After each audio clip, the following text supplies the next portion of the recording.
Ahorita le toca la presentación de avances al Seminario de Investigación 2. A mí me tocó coordinar ello y el objetivo de este seminario es, a través de revisión documental, de aspectos teóricos y empíricos, tratar de precisar el problema y la pregunta de investigación y proponer hipótesis de trabajo para responder estas últimas. Es un tema de convergencia. Ellos durante el seminario 1 tuvieron que leer, visitar repositorios, etcétera, etcétera. Y ahorita, bueno, la intención es dirigirlos ya que focalicen un poco más sus baterías hacia los temas o los puntos específicos en los que tienen que trabajar. La intención es que este seminario sirva de base para elaborar el protocolo. Ellos aún no han elaborado el protocolo, ellos tienen apenas las preguntas de investigación y una propuesta somera de hipótesis. El contenido de todas las presentaciones es eso, una introducción sobre el tema genérico que van a abordar, su justificación, plantean el problema de investigación y luego hacen una tríada asociando pregunta de investigación con objetivo específico e hipótesis en cada caso, y terminan con algo que es una herencia del doctor Norman, que es una lámina donde les hablan un poco pues, del potencial, aportes o propuesta de valor de la investigación, ¿no? Lo que piensan que aportaría si logran lo que están haciendo y literatura citada. ¿Qué sigue? Les decía, sigue en el seminario 3 el tema de metodología. El seminario lo da el doctor Rendón y bueno, ellos ya tienen que enfocarse a las variables a investigar, las fuentes de información, los métodos de colecta y los métodos de análisis para tener un protocolo debidamente conformado. Entonces yo les voy a pedir que sus intervenciones, sus aportes tengan pues esa visión. Es un segundo seminario, es la primera vez que presentan, están nerviosos aquí como caballos en arrancadero. Entonces, pues le doy la palabra al primero de ellos, que es Iván. Gracias, doctor. Bueno, buenos días a todos. El tema del trabajo del que les vengo a platicar es sustentabilidad económica y ambiental de los agroecosistemas cafetaleros.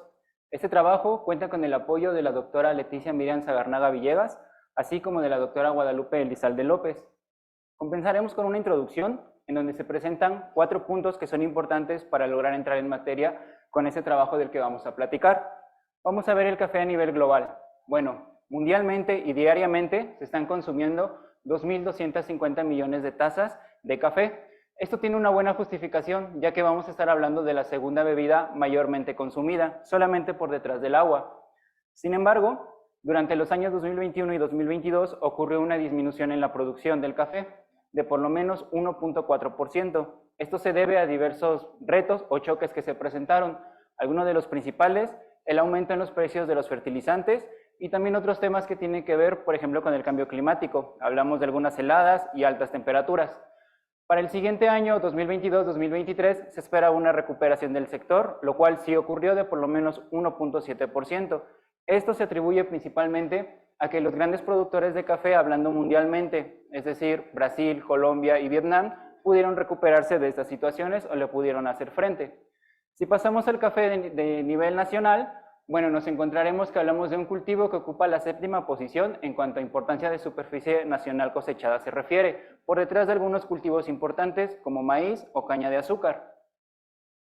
Algo que es importante resaltar es que la mayoría de la producción de café, por lo menos un 94%, ocurre dentro de los principales productores de café, es decir, los principales estados productores. Hablamos de Chiapas, Veracruz, Oaxaca, Puebla y Guerrero.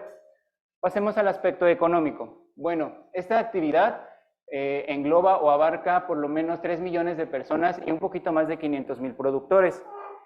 Hablemos sobre su valor de mercado. Si lo pasamos a nivel nacional, estaríamos hablando de 952 millones de dólares que se están moviendo. Si lo hablamos a nivel global, pues tendríamos que oscilar entre los 130 y 150,000 millones de dólares. Ahora, pasemos al aspecto ambiental. No es extraño ver que donde están establecidos estos sistemas cafetaleros, pues también vamos a encontrar regiones que son más ricas y diversas en cuanto a flora y en cuanto a fauna. Si yo les quisiera seguir hablando sobre el aspecto ambiental, creo que tardaría mucho tiempo. Por eso es que se agradece que la FAO en el año 2015 nos presenta los servicios ecosistémicos. ¿Qué es lo que nos dice la FAO de esos servicios ecosistémicos? Pues nos dice que son el motor del medio ambiente. También nos lo define como que son tan importantes que se llegan a considerar vitales para el desarrollo del hombre. Considera aspectos tanto ambientales, pero también sociales y culturales. Aquí se presentan tres importantes pilares para este trabajo. El primero es la sustentabilidad. Un año después, precisamente la FAO nos da una definición sobre la sustentabilidad y nos dice que pues no es otra cosa más que satisfacer nuestras necesidades presentes sin estar comprometiendo a las generaciones futuras. También nos hace mención que tenemos que considerar tres tipos de dimensiones o bien tres tipos de sustentabilidad.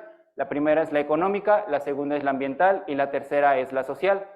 Para cuestiones de este trabajo hemos considerado las primeras dos, económica y ambiental. No estamos delimitando la tercera, que es la social, pero sí estamos conscientes que son temas bastante extensos y no quisiéramos pues prometer mucho y entregar poco. Así pasamos con el segundo, que es sistema agroindustrial. Aquí es bastante interesante porque hace clic o se amarra bien con una de las tres líneas de investigaciones que se manejan aquí en CIESTAM. En el año 2022, Manchado nos menciona que si quisiéramos profundizar en cuanto al sistema agroindustrial, es importante que consideremos tres aspectos. El primero es la producción, el segundo es la industrialización y el tercero es la comercialización. Tomando en cuenta lo mencionado y sabiendo que vamos a trabajar con un sistema cafetalero, pues creo que se amarra bastante bien. Por último, tenemos el agroecosistema cafetalero. Dentro de la literatura podemos encontrar un sinfín de definiciones, pero casi todas se enfocan en esto, en un ecosistema que ha sido modificado, que está siendo manipulado por el hombre, tanto en mayor como en menor jerarquía. Entonces tenemos un ecosistema que está siendo manipulado por el hombre y todo esto ocurre alrededor o en torno del sistema cafetalero. Entonces tenemos un agroecosistema cafetalero. Aquí se presentan grandes aportes que se han hecho, grandes trabajos y que también nos van a servir como base para lograrnos encaminar a la problemática del trabajo, que es algo que nos interesa. Por ejemplo, se menciona que sí existe un reconocimiento entre la independencia que existe del humano y del agroecosistema. Es decir, esto no es completamente nuevo, pero también es importante resaltar que se habla de una inadecuada valorización. También se hace mención que los ecosistemas pues, son dinámicos y que son cambiantes, y para lograr entenderlos, describirlos o querer intervenir en ellos, pues es importante analizarlo y considerar aspectos, pero que vayan tanto económicos como también ambientales. Por último, y eso es algo muy importante, se menciona que para lograr esa sustentabilidad, pues es fundamental el uso de la racionalidad.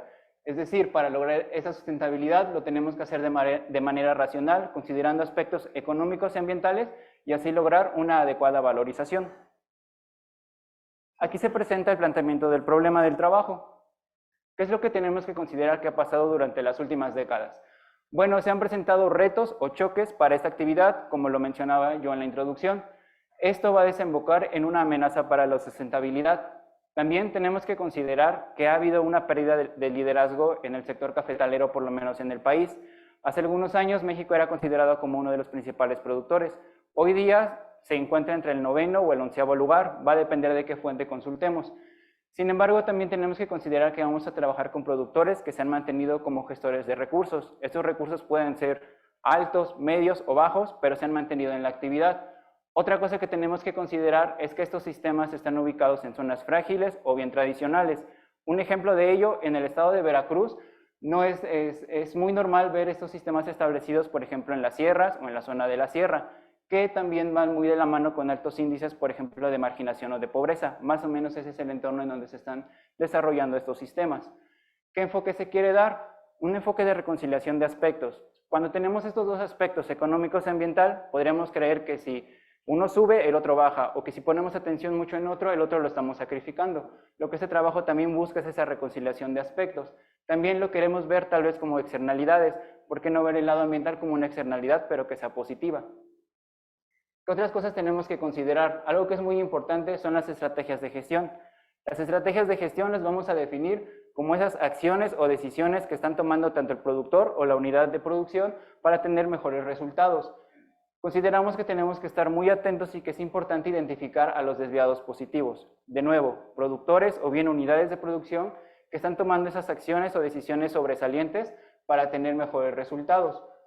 Estamos conscientes que vamos a trabajar con altos costos de oportunidad, tanto de mano de obra como en uso de la tierra, ya que la actividad cafetalera pues es característico de ello, ¿no? Demanda mucha mano de obra, sobre todo en la época de corte, por ejemplo. Entonces, En realidad han sido pocos los esfuerzos reportados que se han dado para evaluar la sustentabilidad de los agroecosistemas, sobre todo en las regiones tropicales, y que esto abarca la zona sureste del país. Por eso consideramos que es necesario evaluar las unidades de producción cafetalera, pero haciéndolo desde una perspectiva económica y también ambiental. Así presentamos nuestro objetivo general. ¿Qué es lo que vamos a hacer o pretendemos hacer? Evaluar la sustentabilidad de las unidades de producción en los agroecosistemas cafetaleros. ¿Cómo lo pretendemos hacer? Pues desde una perspectiva económica y ambiental. ¿Y para qué queremos hacer esto? Pues para generar recomendaciones que contribuyan a optimizar la gestión y la permanencia del tiempo de estas unidades. Así se presentan las tres preguntas, objetivos e hipótesis. Estas son secuenciales, es decir, una va de la mano de la otra. Por eso nos planteamos nuestra primera pregunta. ¿Cuáles son las estrategias de gestión de las diferentes unidades de producción cafetalera y cómo estas se están viendo asociadas con sus impactos económicos y ambientales? Sale nuestro primer objetivo. Tenemos que caracterizar esas unidades de producción que estén en los agroecosistemas cafetaleros de acuerdo a sus impactos económicos y ambientales. Y así obtenemos nuestra primera hipótesis, que en las unidades de producción cafetalera pues están implementando diferentes estrategias de gestión, las cuales están asociadas de manera significativa con sus resultados económicos y ambientales. Y esto es importante, pues que esas estrategias van a estar variando según el tipo de unidad de producción que encontremos y de acuerdo a su entorno. Pasamos así con la segunda pregunta. Entonces, ¿qué acciones y qué decisiones, tanto colectivas como individuales, están tomando estas unidades de producción y cómo es que mejoran sus resultados, tanto económicos como ambientales? Se desprende nuestro segundo objetivo. Vamos a comparar las unidades de producción sobresalientes y así identificarlas, haciéndolo desde un enfoque económico y ambiental. Entonces proponemos nuestra segunda hipótesis. Las unidades de producción que están adoptando y que están adaptando estas acciones y decisiones que son sobresalientes, pues están teniendo unos mejores resultados, tanto económicos como ambientales. Podemos pasar a la última parte, nuestra última pregunta. ¿Qué estrategias de gestión individual o colectiva y también bajo qué condiciones podrían estar mejorando la sustentabilidad tanto económica como ambiental de los agroecosistemas? Pero esto tiene que ir de acuerdo al tipo de unidad. Por eso es que proponemos, el tercer objetivo es que se van a proponer estrategias de gestión que puedan optimizar a las unidades de producción en los agroecosistemas cafetaleros. Y así se presenta la última hipótesis. Pues creemos que una adecuada concepción y también implementación de estas estrategias de gestión que son sobresalientes tienen que estar adaptadas a las particularidades de cada tipo de producción, pues pueden generar mejores resultados económicos que van a ser positivos, pero que también van a mantener y va a potencializar los impactos positivos ambientales de estas unidades de producción. Al final del día, ¿qué es lo que busca este trabajo? ¿Cuál es su aporte? Bueno, tenemos que estar conscientes que evaluar las unidades de producción que están inmersas en los agroecosistemas cafetaleros desde un enfoque meramente económico y ambiental, pues realmente nos va a permitir una mejor comprensión de estos mismos sistemas. Como lo mencionaba a un principio, creo que el uso de la racionalidad es fundamental para lograr esa sustentabilidad. Y este trabajo nos va a acercar a ello. También es importante lograr identificar esas unidades de producción que están haciendo o que están tomando acciones y decisiones sobresalientes, ya que así podemos tener o nos va a contribuir a proponer estrategias, buenas prácticas agrícolas o bien elementos que sean valiosos para favorecer la gestión de estas mismas unidades. Por último, es importante resaltar que potencializar el aspecto ambiental es muy importante, pero lo tenemos que hacer sin comprometer los ingresos de la unidad de producción, ya que es algo que es incluso vital, por ejemplo, para el productor. Y pues bueno, eso sería todo. Gracias. Gracias, Iván. Abrimos el espacio para preguntas, por favor. Sí, doctor Mauricio. Yo más que una pregunta te hago un comentario, Iván. La verdad es que me parece que tu enfoque es hay problemas en tu enfoque, porque cuando hablas de que no van a abordar lo social, todo el tiempo estás abordando lo social. Porque cuando hablas de unidad de producción, por más que le pongas unidad de producción, estás hablando de una actividad donde está presente el productor. Y el productor es un ente social, ¿sí? Entonces, yo creo que la sustentabilidad, así como la quieres plantear, sí tiene que tomar en cuenta el aspecto social. No te estoy hablando de las teorías sociológicas, sino te estoy hablando del elemento social que está presente en toda tu investigación, ¿sí? O sea, tú no vas a hablar con el café y le vas a decir al café, hola café, ¿cómo estás? No, vas a hablar con el productor del café, ahí es al que vas a entrevistar, y ese productor de café, pues es un ente social.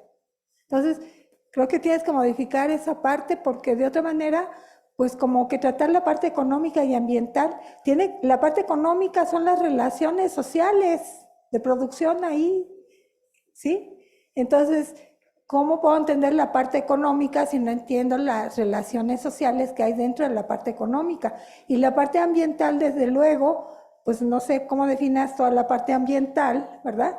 Pero en términos reales, lo que vas a medir son los efectos de la actividad agrícola en la producción de café en el entorno de los recursos naturales y en los cambios que pueda haber en esos recursos naturales en cuanto a su cantidad, calidad, etcétera, ¿no? Entonces, creo que ahí el enfoque lo tienes que modificar, de otra manera no, tu investigación está sobre puntos muy débiles, ¿sí? Otra pregunta. Raúl, ¿tú que eres especialista en café? Sí, algo debes tener que decir, claro. La fuerza. Ok.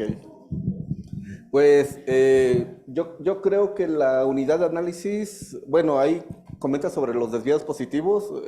Creo que valdría la pena igual que comentaras cómo vas a identificar esos desviados positivos.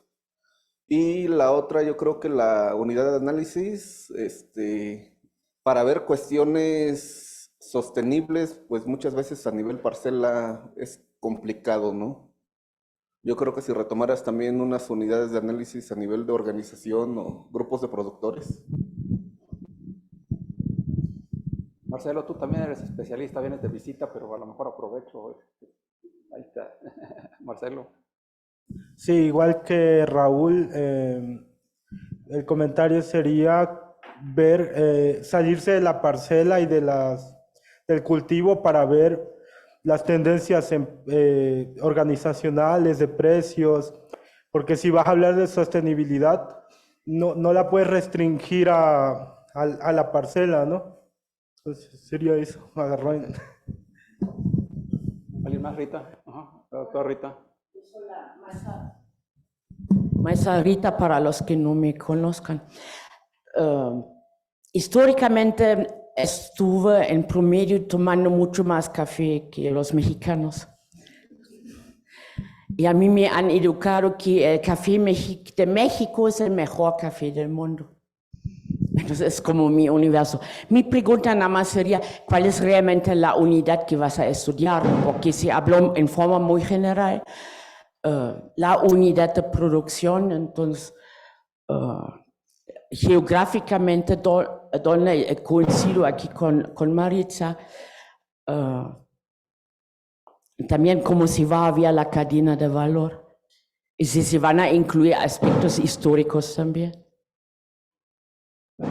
Bueno, podría hablar mucho, pero... Gracias. Muchas felicidades. Gracias.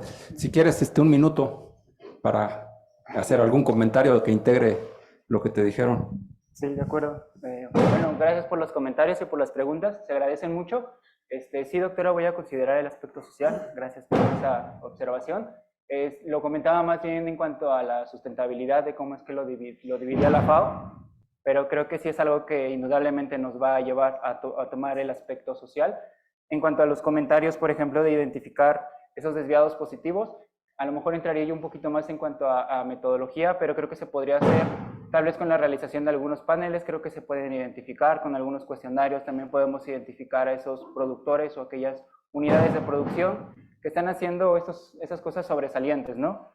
Y en cuanto a limitar las unidades de producción, sí es verdad, creo que lo podríamos hacer un poquito más amplio. Hablaba yo de agroecosistemas cafetaleros, creo que eso nos puede dar esa partida o ese chance de abarcar un poquito más que meramente una unidad de producción o poderla limitar. Creo que por ahí podría entrar y gracias por sus comentarios.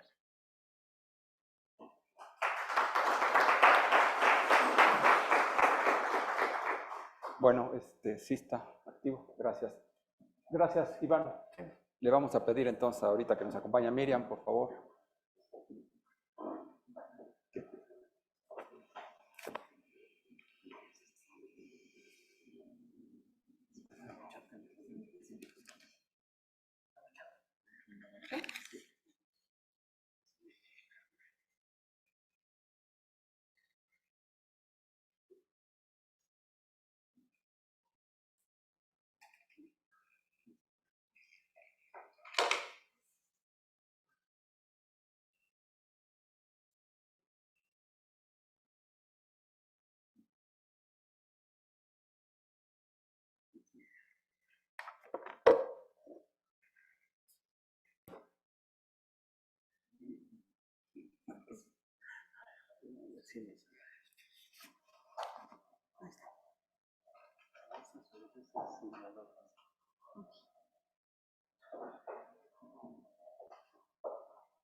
Bueno, pues buen día a todos los presentes. Mi nombre es Miriam Serrano y pues voy a presentar los avances de mi investigación durante este seminario.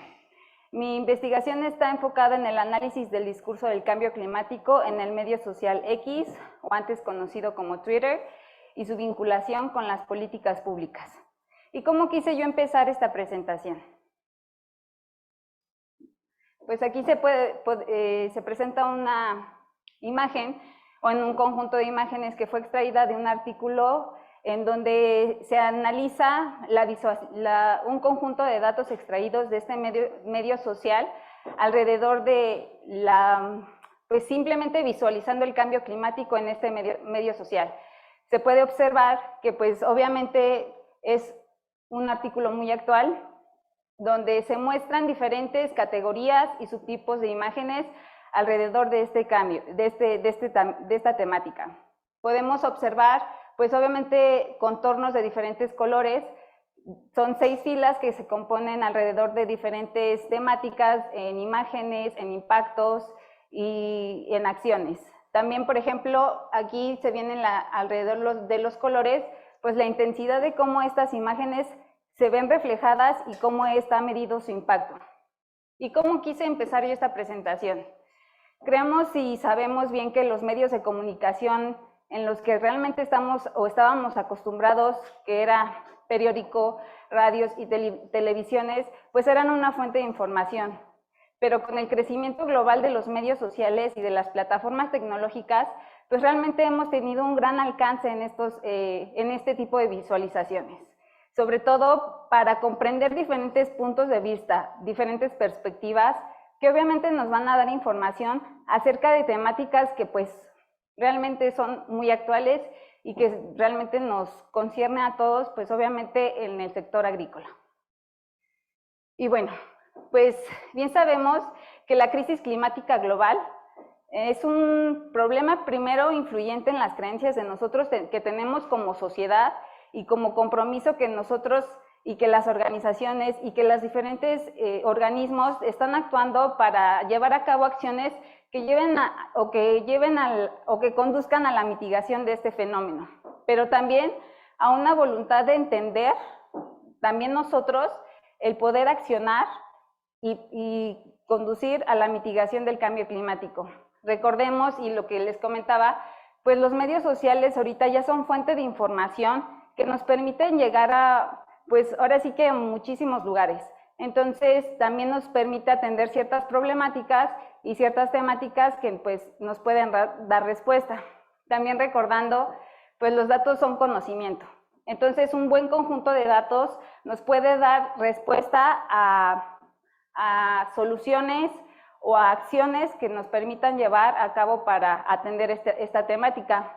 Recordemos que también el valor social y político de esta investigación pues se va a determinar con credibilidad, sentido práctico, utilidad, accesibilidad y aceptabilidad.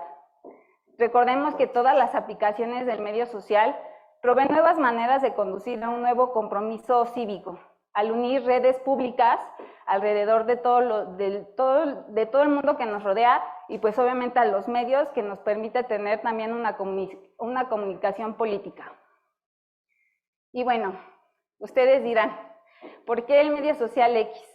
Recordando y dándoles una perspectiva, el medio social X es de todos los medios sociales que ahorita conocemos, esta plataforma tecnológica es denominada microblogging, micro, pequeño, blogging de blogueos, posteos, que está limitado a cierto número de caracteres en donde ya podemos insertar imágenes, links, ligas o que nos conduzcan a otros sitios web. Pero no solo eso, sino que esta plataforma, lo interesante y que ha llamado la atención dentro de la comunidad de investigación, es la forma en que se interactúan todos los actores y todos los usuarios que componen esta estructura de comunicación.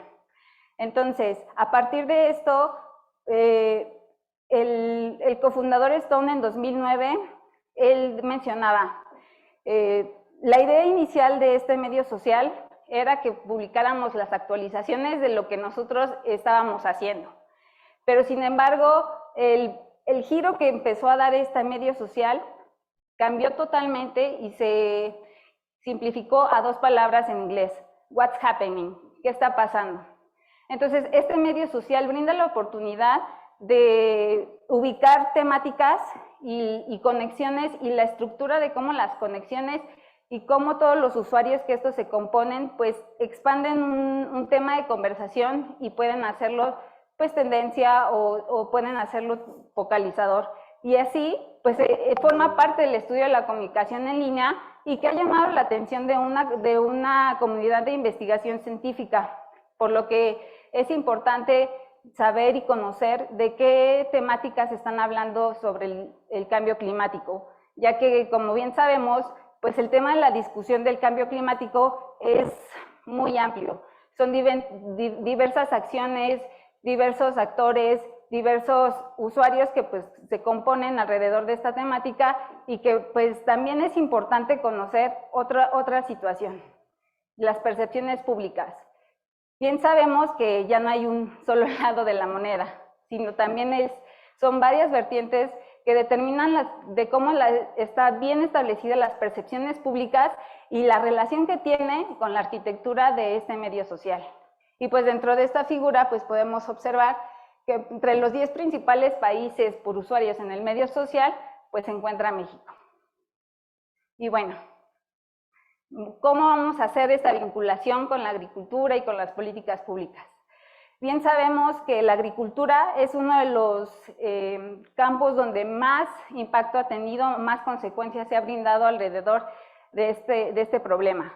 Pero también la agricultura ha sido uno de los detonantes en los que emiten gases que han sido también causantes del cambio climático. Entonces, dentro de este medio social va a ser importante encontrar el rol que va a tener la agricultura dentro de la mitigación del cambio climático.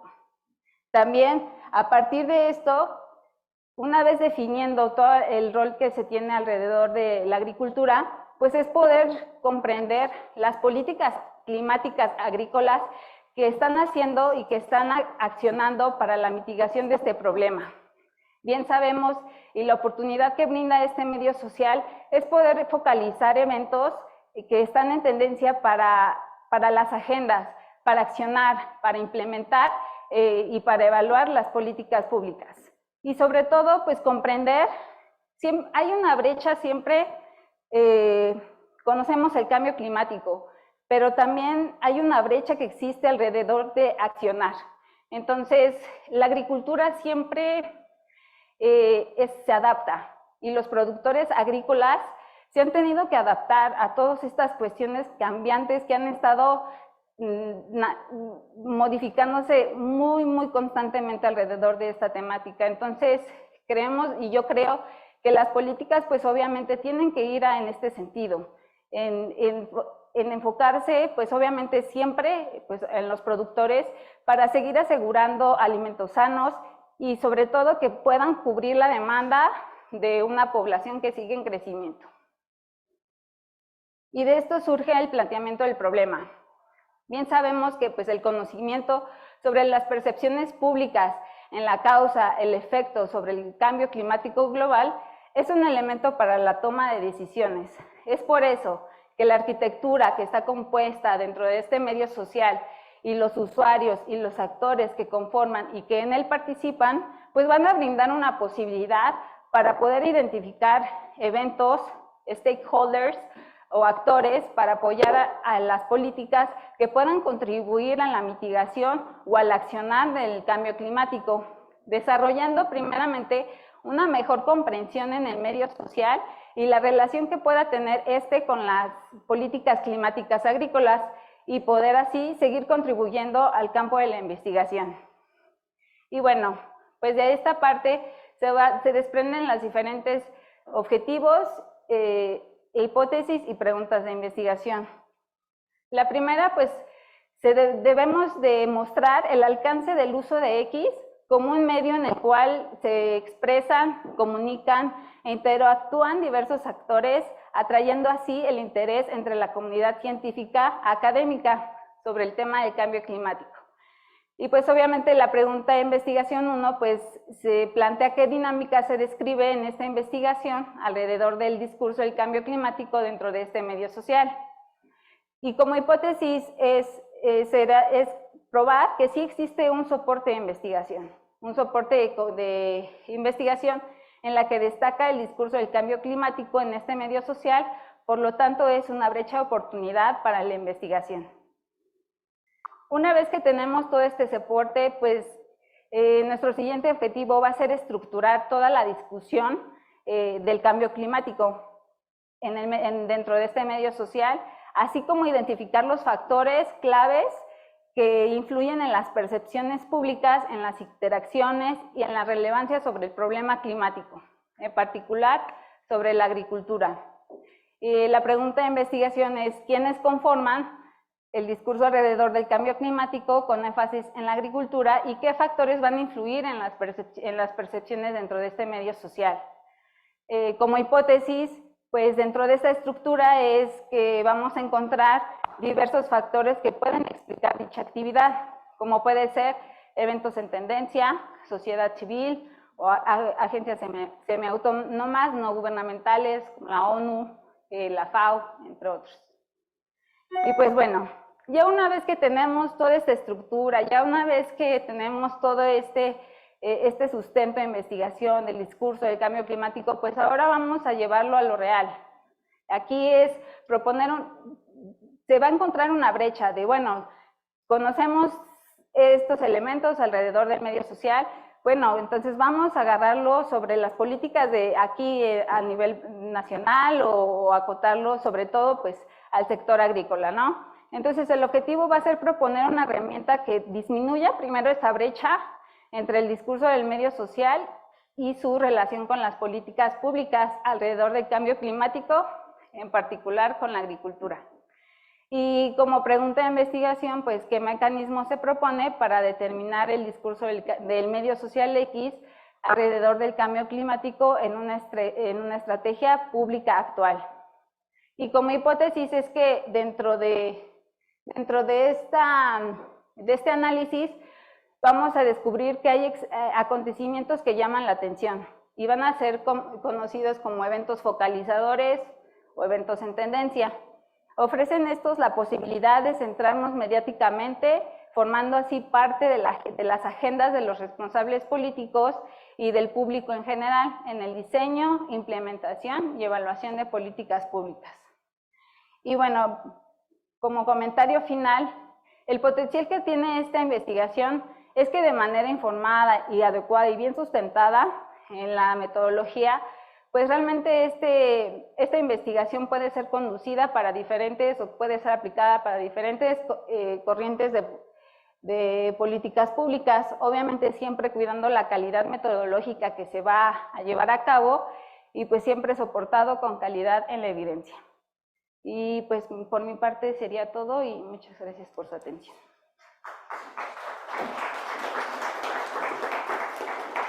Gracias. ¿Preguntas a Miriam? ¿Una pregunta? Sí, Karen, sí que está Karen, ¿no?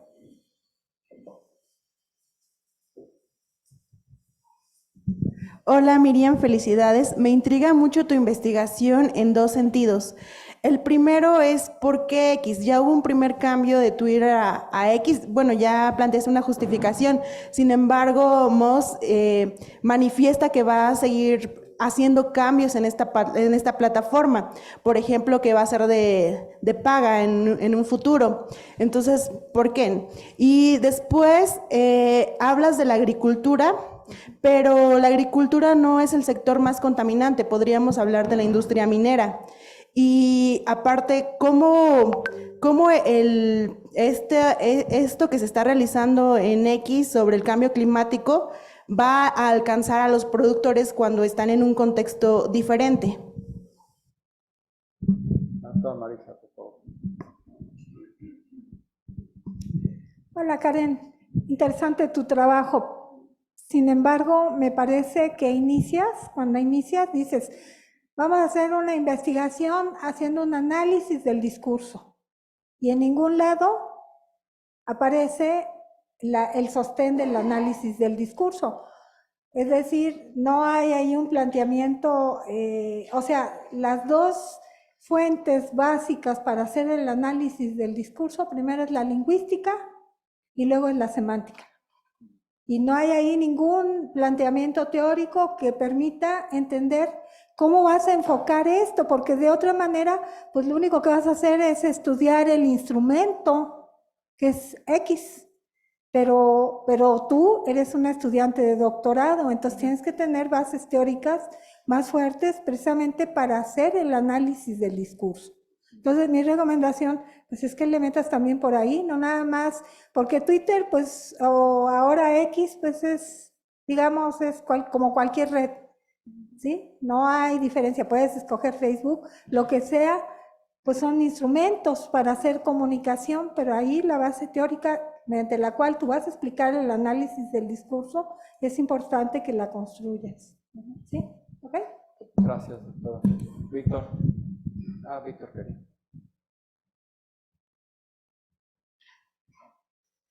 Gracias. Hola, me gusta tu tema, nada más que sí creo que pues estás empezando y quiero darte algunos comentarios antes de que pase algún problema, ¿no? Me preocupa alguna jerarquía de verbos que utilizas, o sea, pasas del identificar al enunciar factores sin un análisis previo. Entonces sí debes de contemplar mucho, incluso al usar la palabra factores, porque incluso los asocias más con, con eventos que con una causalidad.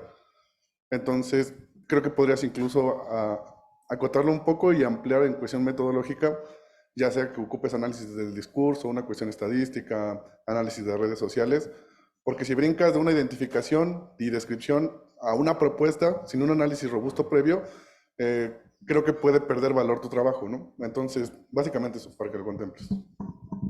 Doctor Noguera, aquí. Por favor.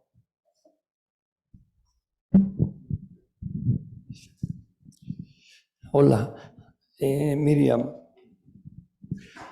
Me llama mucho la atención que en el tercer objetivo tú propones generar una herramienta que disminuya la brecha entre el discurso y lo que sería una estrategia pública actual.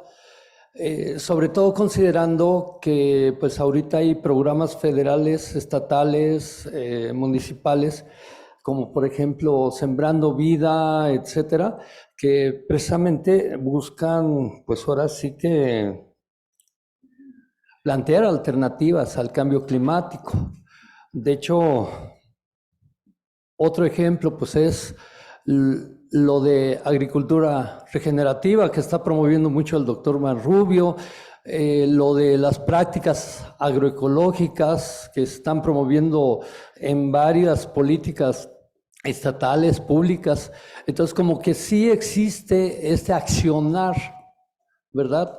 Y aunque pudiera darse en el discurso del cambio climático mucho rollo, realmente existen estrategias que se están implementando actualmente. Entonces, yo siento que el problema es otro y que tiene que ver precisamente con la ponencia anterior. Cómo aterrizar las cosas con la gente, sobre todo. Gracias.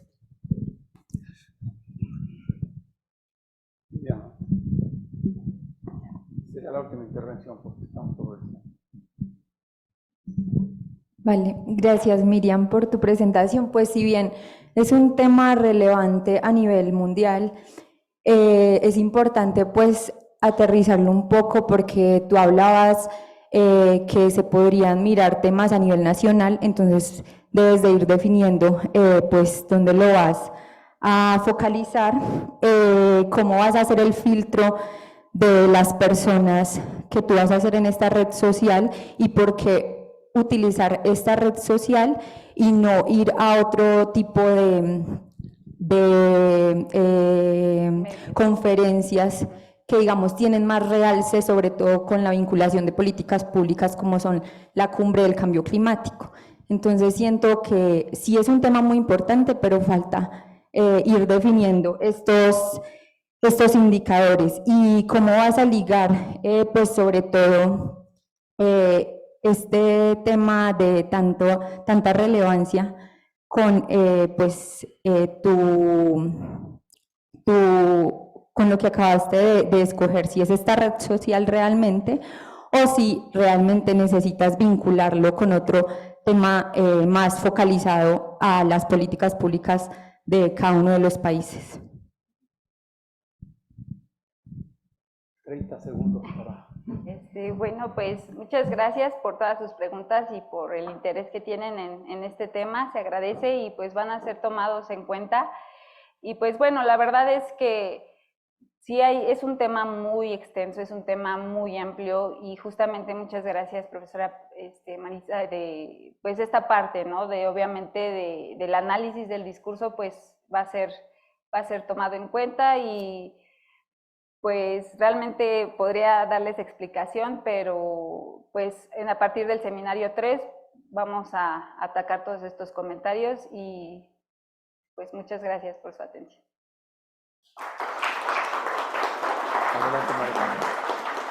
Mientras le ponen el micrófono a Mari Carmen, yo quisiera precisar que en este seminario lo que se atiende es el qué y para qué, ¿eh? O sea, fundamentalmente es una revisión de qué se quiere hacer y para qué.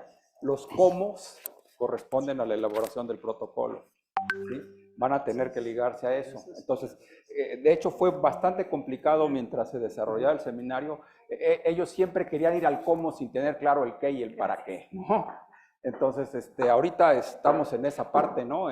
Qué bueno que desde ahorita salgan dudas de cómo se va a hacer. Van a hacer la tarea del seminario 3, como lo mencionó Miriam. Y bueno, pues adelante, Mari Carmen. Hola, buenos días. Mi nombre es Mari Carmen Peralta González. El tema el cual estoy trabajando es la inclusión financiera rural en México, el rol de los intermediarios financieros no bancarios. Como tal, se define la inclusión financiera como el acceso y uso de servicios financieros formales bajo una regulación apropiada que garantiza esquemas de protección al consumidor y promueve la educación financiera. Como tal, pues tenemos que tener estos componentes para considerar una inclusión financiera, que es el acceso a estos servicios, que no nada más nos quedemos como el acceso, ¿no? Ir a un cajero, a una sucursal, sino que también tengamos el uso de estos servicios financieros, con una protección al consumidor bajo un marco regulatorio que nos proteja de, pues obviamente de, pues lavado de dinero, entre otras circunstancias, y contar con una educación financiera. ¿Para qué? Pues para generar aptitudes y habilidades y conocimientos en los habitantes de estas poblaciones rurales. Como tal, el acceso a servicios financieros en el sector rural y en transición, ahí consideramos unas poblaciones debajo de 15,000 habitantes y acá también en el concepto de rural y urbano también son poblaciones menores a 15,000 habitantes. Como podemos ver, en el sector rural y en transición, de un 100% contamos con un 7% en sucursales, un 12% en cajeros, un 34% en sucursales y un 49% en cajeros. En comparación a las comunidades, bueno, a las metrópoli y al sector urbano. Y aquí el tiempo de traslado al punto de acceso físico de estas sucursales y cajeros y corresponsales, que también a veces no se tiene alguna sucursal cercana, pero pues tenemos corresponsales como por ejemplo los Oxxos y entre otras tienditas, digámoslo así, en esas comunidades rurales. En sucursales, pues nos hacemos en las comunidades rurales 39 minutos para tener acceso a una sucursal, en cajeros 33 y en corresponsales 24. Y bueno, en urbanos pues vemos la diferencia, que obviamente es menor el tiempo. En la estructura del sistema financiero como tal, son organizaciones tanto públicas como privadas que captan, administran, regulan y dirigen los recursos financieros que se negocian entre los diversos agentes económicos dentro del marco de la legislación correspondiente. Aquí podemos ver cómo se conforma el sistema financiero mexicano y bueno, yo me voy a centrar en las instituciones financieras no bancarias. Como tal, las instituciones financieras no bancarias están conformadas por SOFOM, uniones de crédito, almacenes generales de depósito, SOFIPOS y sociedades cooperativas de ahorro y préstamo. Y bueno, con respecto a los datos que se tienen del Censo Agropecuario tanto 2007 como del Censo Agropecuario del 2022, podemos ver que la obtención de crédito en las unidades de producción agropecuarias y forestales en el 2007 es de un 3.91% de estas unidades y en el Censo Agropecuario del 2022 es de 5.97%. Con respecto a los seguros, en el Censo Agropecuario 2007 es un 0.64% y en el Censo Agropecuario 2022 es de 1.76%. Bueno, las unidades de producción con crédito, aquí podemos ver que tanto en el noreste, occidente, sur, norte y sureste, podemos ver un porcentaje mínimo en las unidades de crédito, en las unidades de producción que cuentan con crédito. Por ejemplo, en el noreste, que es digamos que la región que tiene un porcentaje más elevado en comparado con el sur-sureste, que es de 2.1 y de 3.8 respecto al 2022, con un 26.0%. Entonces podemos observar que pues aún hay una brecha muy considerable en la obtención de crédito. Bueno, como tal, mi planteamiento del problema es saber que estas tecnologías de intermediación financiera, la estructura y los modelos de negocio generan estos intermediarios financieros para lograr una inclusión financiera. Como tal, mi justificación va en este tema, 7 de los 17 objetivos de desarrollo se están abordando. El primero es la estructura de la erradicación de la pobreza. En el objetivo 2, hambre cero. El objetivo 3, salud y bienestar. El objetivo 8, trabajo decente y crecimiento económico. El objetivo 10, reducción de las desigualdades. El objetivo 9, la industria, la innovación y la infraestructura. Y el objetivo 16, las instituciones sólidas. Como tal, pues sabemos que las instituciones financieras para reducir la pobreza extrema y promover la prosperidad compartida, esto es para generar una inclusión financiera en las poblaciones rurales. Y el acceso al financiamiento de las personas de bajos ingresos y las pequeñas empresas aumentan la productividad y la equidad y como efecto el crecimiento económico. Bueno, y las instituciones financieras en la inclusión financiera rural reducen la pobreza al brindar acceso a servicios financieros y recursos para actividades productivas. Como tal, para mi pregunta de investigación 1, planteé quiénes son los intermediarios financieros no bancarios en el sector rural de México, cuáles son estas características de impacto que generan inclusión financiera. El objetivo es identificar a estos intermediarios financieros no bancarios y determinar estas características que cumplen para su contribución a la inclusión financiera en los habitantes rurales. Y la hipótesis es las características de estos intermediarios financieros no bancarios son relevantes para lograr una inclusión financiera en los habitantes del sector rural de México. Y bueno, como pregunta de investigación 2, ¿cuál es la tecnología de los intermediarios financieros no bancarios y sus modelos de negocios que se asocian con la inclusión financiera? Como objetivo es analizar la tecnología de intermediación financiera y el modelo de negocio que emplean estos intermediarios para caracterizar esta tecnología y evaluar su impacto en la prestación de servicios financieros y determinar cómo lograr una inclusión financiera. Como hipótesis es la adopción de estas tecnologías de estos intermediarios financieros junto con un modelo de negocio adecuado determinan la inclusión financiera. Y bueno, como pregunta 3 es ¿cuáles son las propuestas y recomendaciones para mejorar esta tecnología de intermediación financiera y los modelos de negocio de estos intermediarios financieros no bancarios? En el objetivo es realizar recomendaciones a estos intermediarios financieros no bancarios, identificando sus buenas prácticas, fomentando así una inclusión financiera más efectiva y sostenible en entornos rurales.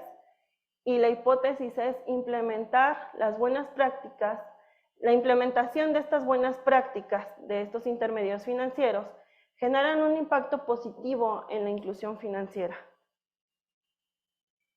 Como propuestas de valor de mi investigación es proporcionar datos críticos para la toma de decisiones informadas y basadas en evidencia para generar propuestas a estos intermediarios financieros, académicos y responsables de políticas públicas que puede contribuir al fortalecimiento de estrategias para inclusión financiera rural en el sector en México.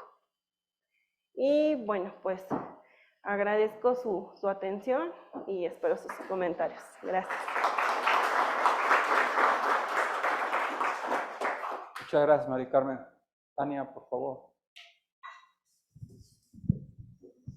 Gracias. Muchas gracias, Mari Carmen. Hablas del sector rural, creo que pues, sigue siendo bastante amplio, ¿no? Y tu mapa nos muestra cómo en el norte hay un mayor porcentaje contrastado con el centro-sur. Entonces, sugerencia acotarlo más, o sea, ¿cuál es dentro de la ruralidad? Nos mostrabas unas gráficas por número de habitantes. Hay más elementos, hay otras formas de categorizarlo o de dividirlo. Y en la mañana un compañero nos hablaba de la percepción del riesgo, ¿no? Justamente el tema de financiación o contratar un crédito o seguros. Él hablaba de poblaciones de menos de 5 hectáreas, creo que en Guerrero, en el sur.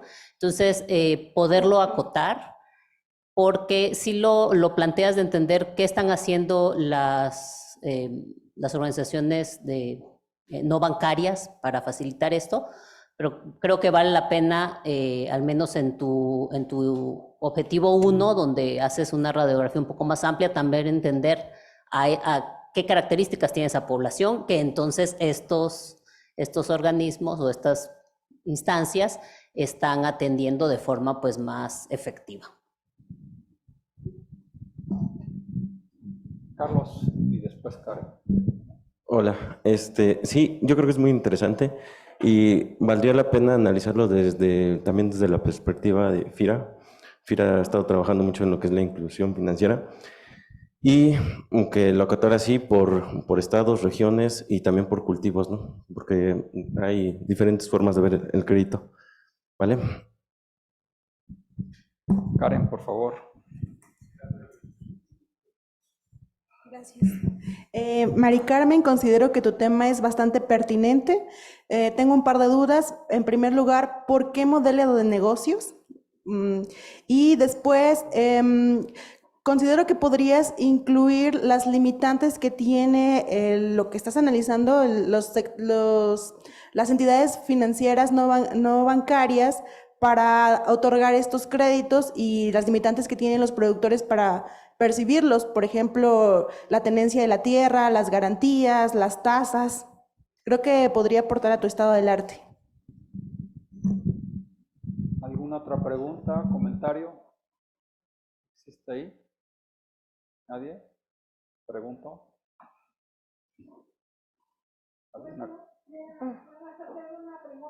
Bueno, con base en todo lo que expusiste, tal vez habría que hacer una pregunta más básica que dijera, o una hipótesis, ¿no?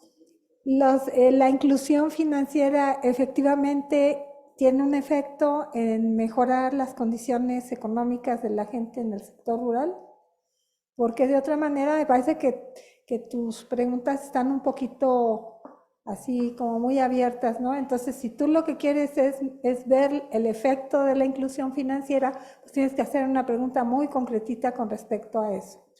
¿Sí? Ok. ¿Alguna otra pregunta por ahí? ¿Nadie? Compañeros de maestría en ciencias. ¿Omar? Sí, Omar. ¿No? ¿Estuvo clara la presentación? ¿Ninguna duda? ¿No? ¿Listo? Anabel, ¿alguien más? Pues un comentario, por favor, entonces, Marta. Sí. Sí, claramente todavía no lo he acotado, lo marqué como México. No bancarios porque son realmente los que están más visibles en las zonas rurales para que puedan acceder estos habitantes a estos servicios financieros.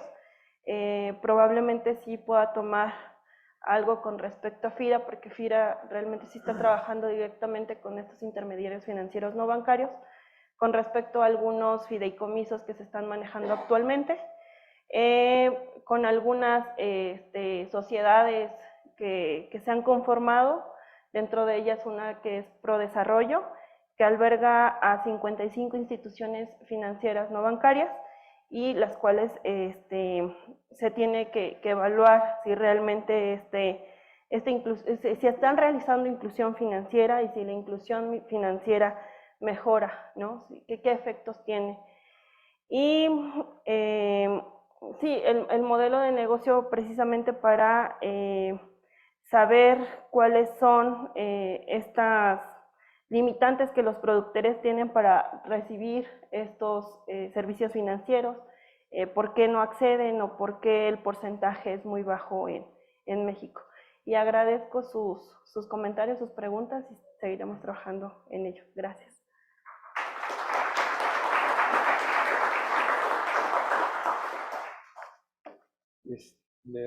Eder, por favor.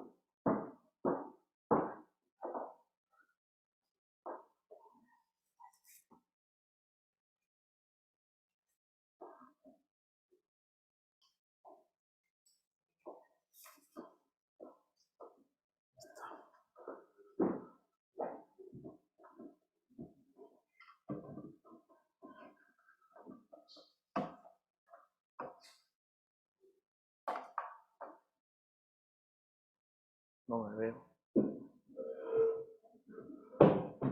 Ahí está.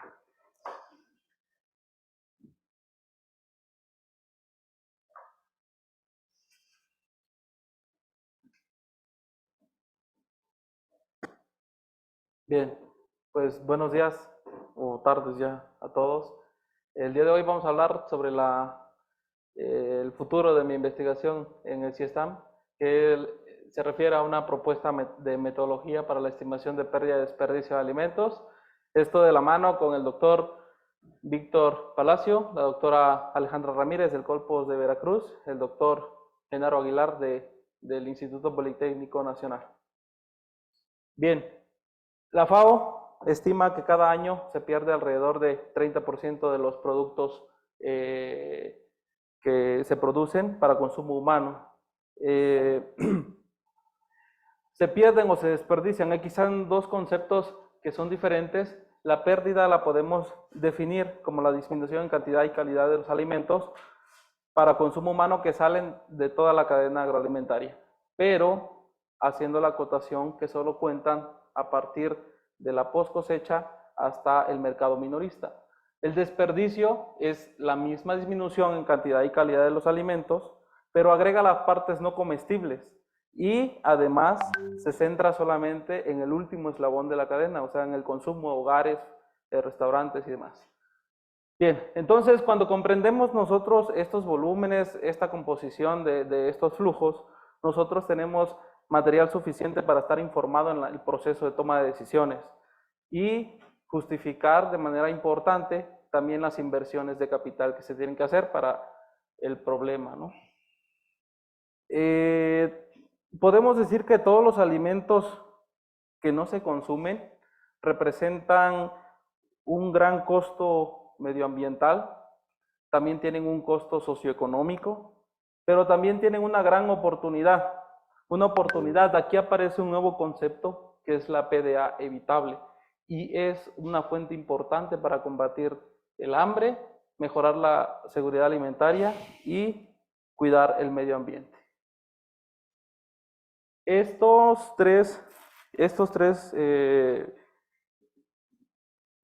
tres variables nos dan algo que se llama como beneficio triple. El beneficio triple son las ganancias económicas que nosotros vamos a tener con evitar las pérdidas, la mitigación de los efectos negativos en el medio ambiente y mejorar la calidad de vida de las personas. En México todavía no está bien desarrollada una ley de PDA, sin embargo se está trabajando con una ley de bioeconomía circular, pero en Europa, en la Unión Europea, se tiene un pacto que se conoce como Pacto Verde. El objetivo es crear un sistema alimentario que sea justo, saludable, respetuoso con el medio ambiente. ¿Para qué? Para que nosotros tengamos alimentos saludables, nutritivos y sostenibles. Bien, las principales metodologías que existen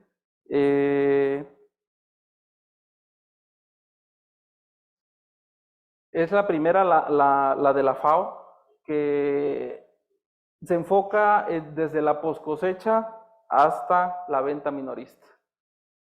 WRI también tiene otra metodología que se enfoca igual que la FAO, de la poscosecha hasta la venta minorista, pero agrega la parte de no comestibles. La WRAP también tiene una metodología, pero esta se enfoca en el último eslabón de la cadena, solo en la parte de consumo. El ICA engloba toda la cadena agroalimentaria para la estimación de pérdida, pero también engloba una parte muy importante que es la pérdida durante la producción. Entonces, ¿cómo nosotros planteamos el problema? Primero, identificamos una brecha de investigación, la cual nos dice que debemos crear una metodología de marco común. ¿Por qué? Para unificar la conceptualización. Algunos organismos, bueno, algunos dicen pérdida, algunos dicen desperdicio, algunos le llaman residuos, o sea, hay un desorden en esta parte. Si la FAO dice también, ya propone algo, pues ahí estamos divagando en ese sentido. Otra razón importante es para armonizar cada eslabón de la cadena. La cadena, ustedes saben que es diferente en cada eslabón. También necesitamos ir un poquito atrás y un poquito adelante del problema. Un poquito atrás, ¿para qué? Para identificar las causas de este problema, y un poquito adelante para identificar los destinos que tienen esas pérdidas. Todo esto porque todas los organismos difieren en cómo se adaptan a cada eslabón de la cadena agroalimentaria. O sea, tienen una metodología que piensan que se adapta a todos los eslabones y no es así, pues. Difieren también en su enfoque de estudio, si son enfoque nutricional, enfoque ambiental o enfoque económico. También difieren en su aplicación a diferentes grupos de alimentos. Aplican estas metodologías para cereales la misma, para frutas la misma, y cada producto yo creo que tiene diferentes características. También difieren en la manera en cómo expresan en sus resultados. ¿Por qué? Porque tienen diferentes enfoques. Entonces, ese es el problema que yo identifico. ¿Cómo lo justifico? La justificación yo la centro en 3 ejes que van hasta arriba de mi investigación. Y la primera es la seguridad, el sistema agroalimentario, que no es más de actividades políticas y sociales que tienen que ver desde la producción hasta el consumo de los alimentos, pasando desde la preparación de la semilla hasta tener en el plato los productos, ¿no? El otro concepto muy importante es la seguridad alimentaria, que no es más tener acceso físico, económico y social, oportuno y permanente de alimentos que sean en cantidad, en calidad y que sean también nutritivos, ¿sí? Otro aspecto muy importante es la cuestión del cambio climático. La agricultura es uno de los mayores generadores de emisiones de metano a la atmósfera. Entonces, la ONU propone 3 ejes de acción para este caso. La primera es reducir las emisiones, la segunda es adaptarse a los cambios que ya existen y la tercera es financiar los ajustes que sean necesarios. Mi investigación se centra en el objetivo 12 de los ODS, que es la producción y consumo responsables, específicamente en la meta número 3, la cual dice que para 2030 el objetivo es reducir a la mitad el desperdicio de alimentos per cápita mundial en toda la cadena agroalimentaria. Vamos aterrizando más, nosotros estamos trabajando en el tema de pérdida y desperdicio de alimentos, pero aquí no solo significa cuantificar que si el hambre, que si la seguridad alimentaria, también se necesita tener en cuenta todos los recursos que se requieren para producir estos alimentos que se desperdician. Entonces ahí consideramos una doble pérdida. Y algo muy importante, la principal amenaza que tiene la seguridad alimentaria es el suelo, que está perdiendo muchas propiedades. Aterrizamos más nuestra investigación al análisis de las metodologías. ¿Pero qué? Tenemos que hacer 3 cosas, ¿no? Una metodología de marco común,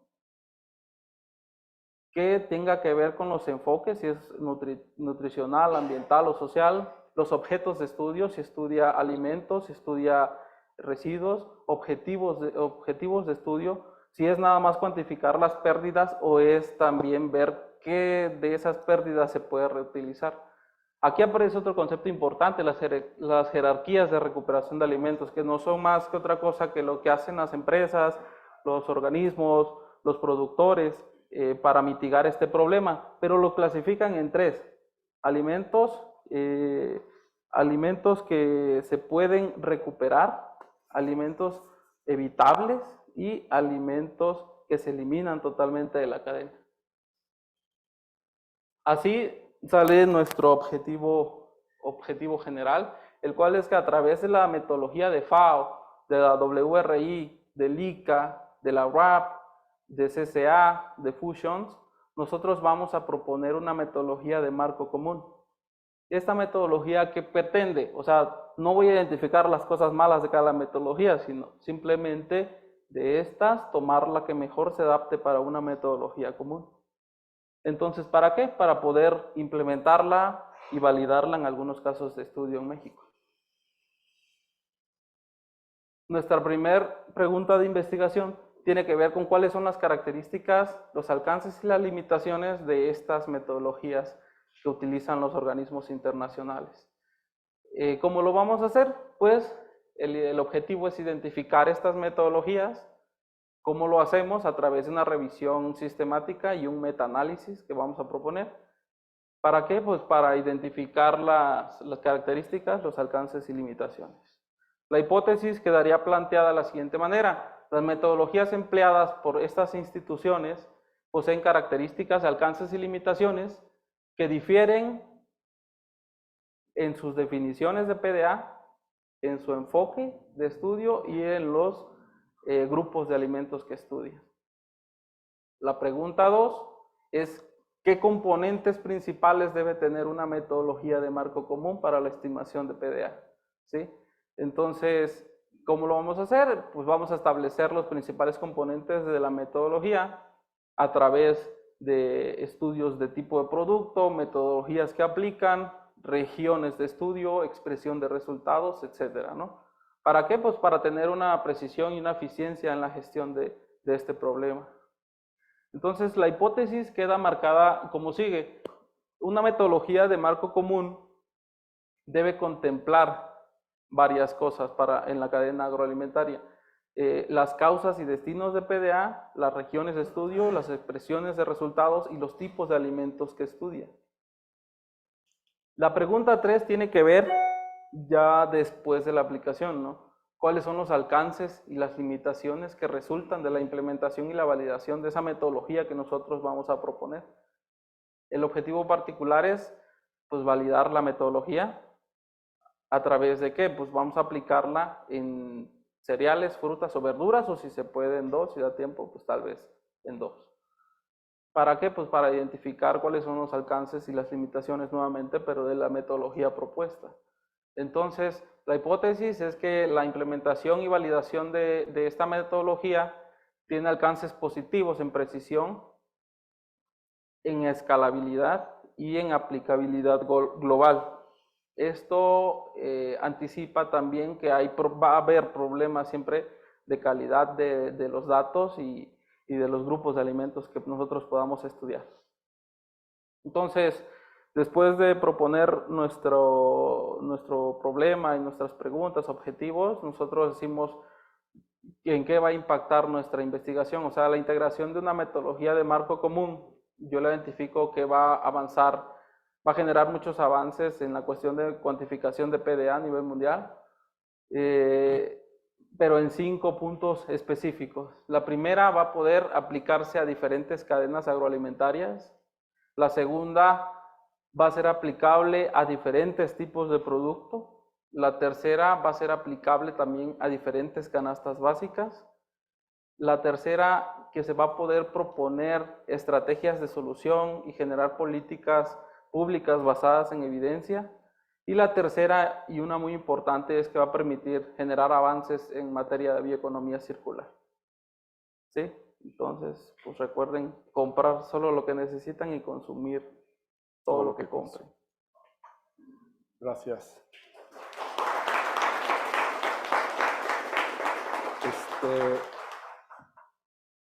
Preguntas para Eder. Doctor Leos.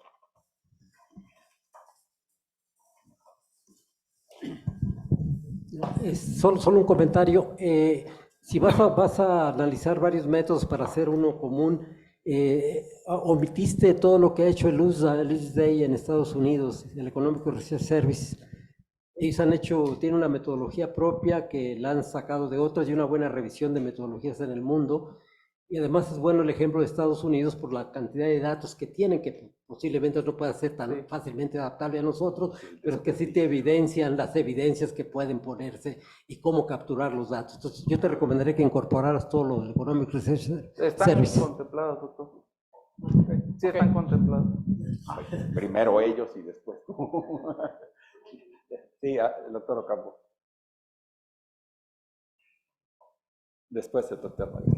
Es muy interesante tu trabajo por el enfoque que realizas y la dimensión en la que lo pretendes analizar o lo estás analizando. Una de las cuestiones, así como el valor de la importancia de los datos de los mercados norteamericanos agrícolas, también están los trabajos de vía campesina que trabajan otro tipo de enfoque. Y Silvia Ribeiro del grupo ETC retoma parte de esos elementos. Ahí tengo los materiales a tu disposición de los dos. Y junto a eso, una cuestión que a lo mejor habría que prestar un poquito de atención porque planteas las preguntas, las hipótesis, etcétera, y los 5 elementos que pusiste a lo último incluyen las políticas, pero esas no las incluiste en los objetivos particulares ni en las hipótesis. ¿Sí? Yo siempre he considerado que nuestros planteamientos en las preguntas de investigación tienen que contener 3 elementos, por lo menos, que es describir, explicar y proponer. Y en la propuesta van las políticas públicas. ¿Sí? Pueden ir las políticas públicas.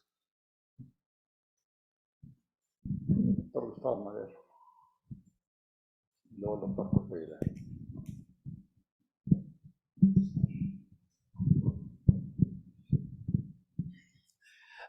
A mí me parece una investigación muy completa, una investigación que retoma muchísimas cuestiones, ahora sí que están aisladas, ¿sí? Te felicito. Nada más, aquí la duda que tengo es, pues ahora sí, todo el mundo usa, bueno, no todo el mundo, pero sí muchísima gente usa las metodologías, por ejemplo, de FAO, etcétera, porque están muy accesibles. Tu metodología, ¿cómo piensas, pues ahora sí, ponerla a disposición con la finalidad de que tenga un buen número de usuarios, o sea, que se utilice, que se aplique, ¿sí? Porque precisamente ahorita la Dirección General de Investigación y Posgrado está impulsando análisis de la investigación que se realiza en la universidad, y precisamente una de las cuestiones más importantes es que, pues, al menos en el CIESTAN se hacen investigaciones muy buenas, pero luego no tienen la suficiente aplicación, ¿verdad? Entonces, en este caso, pues, ¿quiénes serían los usuarios, verdad? ¿Cómo hacerle llegar a un buen número de usuarios esta propuesta que estás haciendo, que, repito, a mí me parece bastante buena? Gracias. Gracias, Eder. La pregunta es, a lo mejor antes derivado de tu metodología, es proponer políticas para el no desperdicio, tendría que haber una política de medición en las cadenas. O sea, ¿quién es dijera el doctor Almaguer, quién tendría que ser el encargado de tomar tu metodología para hacer esas mediciones? O sea, ¿quiénes deberían de hacer eso? Aquí nos vinieron a dar una excelente conferencia. Por medio del doctor Eugenio Santa Cruz se contactaron a 2 de tus asesores ahora, eso me da mucho gusto. Ahí está el INEGI metido. En tu caso, ¿quién sería ese ente encargado de aplicar tu método? Los estudiantes brillaron por su ausencia. ¿Alguno? Marcelo. Muy bien. No, es de casa, Marcelo es de casa. Hola, ¿por qué no hacer al revés el planteamiento y partir de las políticas de pérdidas y desperdicios que ya se han hecho en América Latina? Partes de las acciones y a lo mejor te vas hacia atrás y construyes un instrumento metodológico que dé soporte a la replicabilidad de esas políticas, porque acá estás poniendo que el resultado último son esas propuestas de política pública, ¿no? Seguramente ya hay gobiernos que están haciendo cosas y mejor, ¿por qué no ves qué atributos tienen esas políticas y sobre ello identificas qué aspectos críticos son los que hay que estar evaluando, ¿no? Y a partir de ahí generas un instrumento que ya tiene un público objetivo y con eso eliminas los problemas que te han hecho de conocimiento los profesores. Gracias, Marcelo. ¿Algún otro comentario, estudiantes? ¿No? Bueno, antes, está grabándose la sesión, se va a subir a YouTube, entonces las preguntas de los que estén participando tanto el día de hoy como mañana, pues van a estar disponibles para que las puedan escuchar y analizar con calma. Además, les pedimos a los estudiantes que comentaron los carteles que los manden por escrito a su profesor de seminario, quien a su vez pues nos los va a hacer llegar a la coordinación y poderlos tener ustedes como una retroalimentación. ¿De acuerdo? Pues ahorita sí, Eder, un comentario de cierre, por favor. Bien, agradezco primeramente todos los comentarios y algunas dudas que se tienen acerca del tema. Yo quisiera comentar también, empezar con la parte del doctor Leos, que sí se tienen identificadas hasta ahorita más o menos unas 16 metodologías. No puse todas porque me iba a llevar mucho tiempo, puse las principales. El doctor por ahí comentó, lo voy a buscar para que hablemos sobre la información que tiene al alcance. Y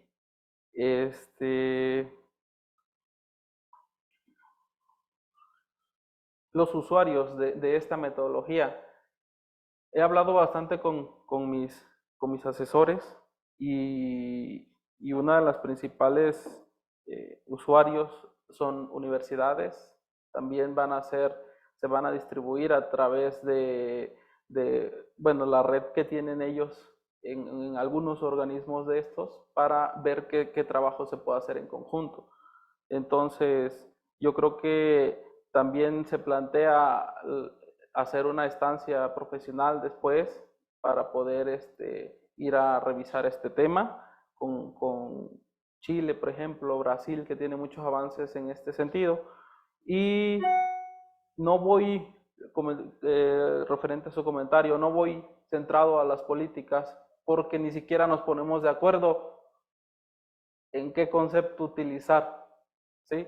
Entonces, no puedo estar atendiendo las políticas y ese tipo de cosas si no hay algo común que armonice primero la medición de esas pérdidas, ¿sí? Pero no solo ese problema, sino un poquito hacia atrás, ¿cuáles son